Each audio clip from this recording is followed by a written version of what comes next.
in motion. Tonight, defending state champion Pewamo Westphalia is in the spotlight as Jason Hutton visits the Pirates. Let's execute flawlessly. The defending state champs from Pewamo Westphalia took the practice field for real once again on Tuesday, and they couldn't have been happier to do it. It was like a dream, because we were not expecting to be out here this fall.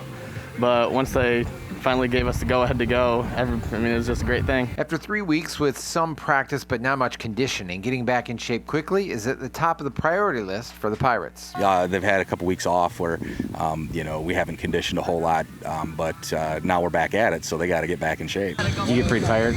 It's not as bad, because we've been working still after they called the season. PW's 2019 season was incredibly impressive. 14-0, beat 3 defending state champs, and allowed a grand total of 63 points all year.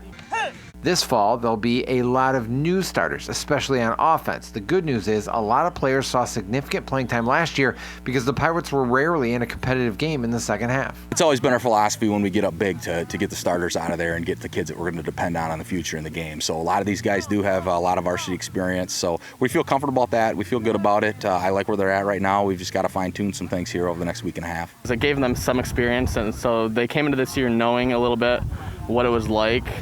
So I think that'll help them a lot coming in this year in their first game. One player that won't necessarily be new to starting, but new at the position is senior quarterback Jacob Thalen, who played a lot of receiver as a junior. Just making sure I focus and try to learn from, watching last year, watching from Ethan, making sure, I'm doing what I'm supposed to be doing right and everything. And basically just focusing and making sure I'm doing everything right. PW expects to learn a lot more about just where they are as a team on Thursday when teams in Michigan are allowed to practice in full pads. Just getting up to game speed and getting used to that contact. We'll find out more tomorrow when we can actually hit where they're at. But that's the one thing I am probably a little concerned about is getting them back. It's been a long time since they've actually tackled and, fired into somebody full speed. So we're going to have to do that real quick. When the Pirates hit the field next Friday for the first game, they'll have that swagger that comes with being one of just 8 defending state champions and 11-player football. Or this year we had this mindset, we're the defending state champs. We got to live up to that and everything. And so I guess we're kind of all hype and just ready to get back out there and play. PW will open at Central Michigan Athletic Conference rival Laingsburg next Friday.